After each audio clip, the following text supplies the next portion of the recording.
Meus amigos, o Brasil conheceu o seu primeiro tetracampeão de Libertadores e o título foi para o Flamengo. Num jogo decidido por um herói improvável, o Danilo, que já tinha feito gol em final de Libertadores 14 anos atrás e se tornou o primeiro jogador a ser bicampeão da Champions e bicampeão da Libertadores. O Danilo ganhou 2 Champions pelo Real Madrid, ganhou uma Libertadores pelo Santos e agora ganhou outra Libertadores pelo Flamengo. A final em Lima, muito brigada, muito disputada, decidida no detalhe, no detalhe, no detalhe. Porém, vale lembrar, bola parada faz parte do jogo.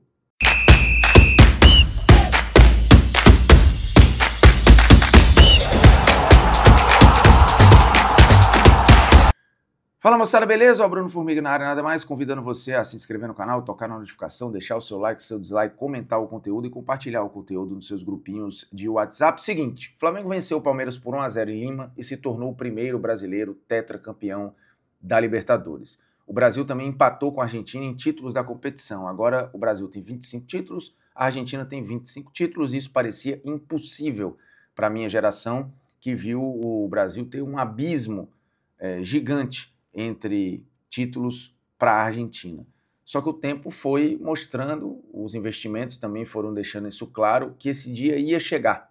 E ele chegou no dia 29 de novembro de 2025, com o tetra do Flamengo e com o 25º título brasileiro na Libertadores. Uma final épica, como chamou o Jorge Igor, e que foi muito brigada, muito disputada, em alguns momentos picotada.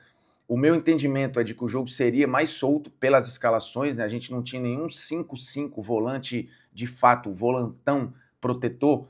Não, os meio-campos eram formados por jogadores que jogavam, que queriam o jogo, né? Pulgar e Jorginho de um lado, Andrés e Veiga do outro. O Abel entrou com uma linha de 3 zagueiros para formar 5 defensores quando fosse atacado, né? Com os 2 laterais baixando também. O Bruno Fux fez uma grande final, apesar do vacilo no gol do Danilo. O Fux fez um jogo muito gigante, assim como a defesa do Flamengo fez um jogo praticamente impecável, né? O Danilo acabou virando o herói da decisão com um gol fantástico, né? Uma cabeçada bonita de ver no segundo tempo, mas salvou o gol do Vitor Roque quase nos acréscimos, fez um jogo de bola de segurança. Léo Pereira também um jogo excelente. O Varela talvez tenha feito o grande jogo da vida dele com a camisa do Flamengo. O Alexandro também, muita bola de segurança, né? O Alexandro teve alguns duelos ali muito inglórios com o Alan no primeiro tempo, mas foi conseguido conter o ímpeto do garoto. Acho que o Abel errou ao tirar o Alan, ali foi uma substituição ruim. Eu entendo ele ter entrado com o Alan e com o Veiga, difícil você abrir mão de um cara tão decisivo, que tem 8 gols em finais, que basicamente ganhou tudo pelo Palmeiras, e que vinha recuperando o bom futebol, ao passo que Felipe Anderson e Maurício tinham caído um pouco de produção. Então acho compreensível a escalação do Abel. O Palmeiras não fez um primeiro tempo ruim, apesar de ter sido territorialmente dominado pelo Flamengo. O Flamengo teve mais posse, era natural que tivesse, bateu mais de 70%, em alguns momentos quase 78% de posse de bola, produziu mais, né? Teve algumas chances muito claras ali na primeira etapa, mas o Palmeiras sempre dando umas estocadas ali, principalmente com o Vitor Roque, né? Muita força física, perturbando muito o Danilo na saída de bola, muito confronto. Ele foi o cara que mais tentou junto com o Alan. O Flaco fez um jogo abaixo, né? Mais um, ele vive um momento ruim de um mês para cá, né? Um pouco menos. A volta da última data FIFA, o Flaco voltou um nível abaixo, tanto que vive um jejum de gols. O Vitor Roque também, né, não marca desde o início do mês, desde o dia 9 de novembro, de lá para cá, falhou no seu poder de decisão, e ficou claro que sem o Flaco e o Vitor Roque nos seus melhores dias, o nível de produtividade do Palmeiras cai muito. O time apelou muito para a bola longa, né, para a tentativa de encurtar o campo ali na bola longa, e o Flamengo procurando sair da pressão, que às vezes nem era tão alta assim do Palmeiras, mas sempre com a bola no chão, tendo ali Jorginho e Pulgar ditando esse ritmo do meio. O Samulino acho que fez um grande jogo, um primeiro tempo excelente. Foi surpreendente a escalação do Samulino para muitos, se imaginava que jogariam Carrascal e Luiz Araújo, e entrou o Samulino, e no segundo tempo, quando o Flamengo precisou reter a bola ou continuar agredindo, a entrada do Cebolinha foi muito importante, né? Ele ganhou no 1 contra 1 quase todas, ele entrou quando já estava 1-0, e o gol é um ponto muito importante, né? A bola parada é uma fase do jogo, ela ganha campeonato, ela ganha o jogo, então não dá para diminuir a vitória porque foi numa bola parada. O Palmeiras é muito forte na bola parada, o Flamengo tem se tornado muito forte na bola parada, o Arsenal do Arteta, que até esse momento é o melhor time da Europa, é a equipe mais forte do mundo em bola parada. e nesse momento lidera a Premier League e a primeira fase da Champions.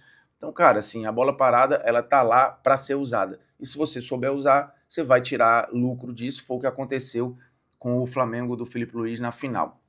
É óbvio que a decisão vai passar por lances no primeiro tempo. E o lance do Pulgar com o Bruno Fux precisa ser avaliado. Eu não tenho dúvidas que no Brasil o Pulgar teria sido expulso. Ou pelo menos o juiz teria ido ver no VAR.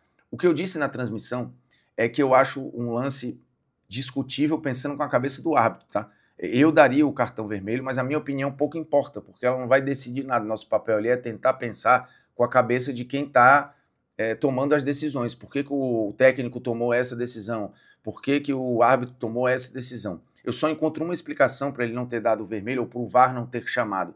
Eu entendo no campo o árbitro não ter visto, porque estava um bololô ali e tal, muita coisa acontecendo, ok. Mas o VAR tinha a imagem. E na imagem, o que se percebe? É rápido.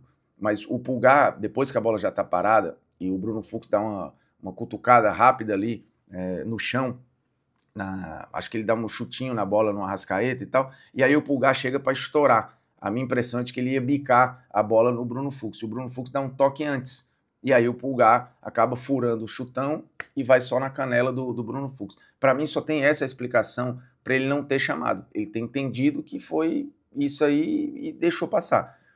E aí a gente precisa voltar um pouco com 10 minutos de jogo para uma entrada do Veiga, que também é uma entrada acima do tom.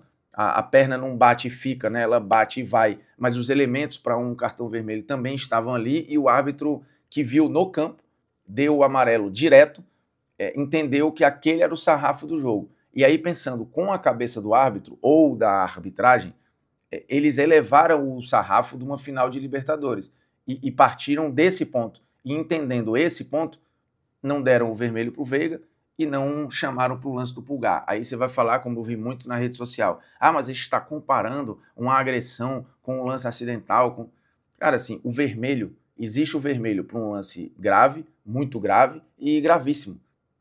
Em todos esses cenários, no jogo brusco grave, no segundo amarelo, numa falta que é chance clara e manifesta de gol, que nem precisa ser violenta, termina em vermelho. Então, assim, a agressão, o segundo amarelo, a chance clara e manifesta, a força excessiva, né, tudo dá o vermelho. Então, para mim, o lance do Veiga aqui no Brasil seria vermelho e o lance do Pulgar também seria vermelho. Isso não é passar pano nem diminuir o erro da arbitragem. Você vai falar, o lance do Pulgar ele é mais evidente. Ok, ele é mais evidente. Mas o lance do Veiga, para mim, também era um lance para cartão vermelho. E acho que a arbitragem deu um recado ali, ao não dar o cartão, de onde era que estava o nível do que eles entendiam que era uma final de Libertadores. E se falou muito pouco, assim, o Abel deu uma coletiva muito serena, muito bonita, inclusive, depois do jogo, respeitando o time campeão e fazendo uma autocrítica que eu achei bastante interessante. Achei a entrevista do Filipe Luís também muito boa.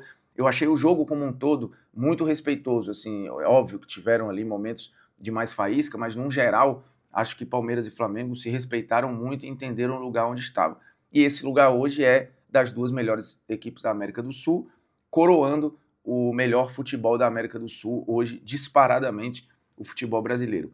Foi um dia histórico em Lima, obviamente para o Flamengo, mas para o futebol brasileiro. Se a gente andasse 10, 15 anos para trás e imaginasse que Palmeiras e Flamengo estariam ali brigando pelo primeiro tetra da Libertadores, olhando para o que viviam naqueles momentos Palmeiras e Flamengo, a gente muito provavelmente ia rir e dizer que não tinha a menor possibilidade. Mas o mundo dá voltas, Palmeiras e Flamengo se organizaram, se investiram, aumentaram suas arrecadações, os seus gastos conscientes, a sua estrutura, o seu investimento na base, né, tudo subiu, né, a arrecadação do clube, o valor da camisa, os direitos de transmissão, e Palmeiras e Flamengo continuarão nesse cenário, acho que por muitos anos. O Flamengo virou o primeiro tetra brasileiro, mas eu não tenho dúvidas de que o tetra do Palmeiras virá em algum momento, como provavelmente o penta do Flamengo virá em algum momento. Acho que a partir de agora Flamengo e Palmeiras miram no Independiente. Eles podem se tornar o maior campeão da história da Libertadores. Eu não acho nenhum absurdo o Flamengo ou o Palmeiras daqui a pouco estarem com 7 títulos de Libertadores ou com 8. Se continuarem administrados dessa forma, isso vai acontecer mais cedo ou mais tarde. Se inscreve no canal, toca na notificação, deixa o seu like, seu dislike, comente o conteúdo, compartilhe o conteúdo nos seus grupinhos de WhatsApp. Beleza? É nóis, tamo junto e é isso. Valeu! Foi muito prazeroso estar nessa cobertura aqui em Lima. Eu tive o privilégio de fazer em 2025 uma final de Champions e agora uma final de Libertadores. Se eu contasse isso pro Bruno adolescente, ele provavelmente não ia acreditar também.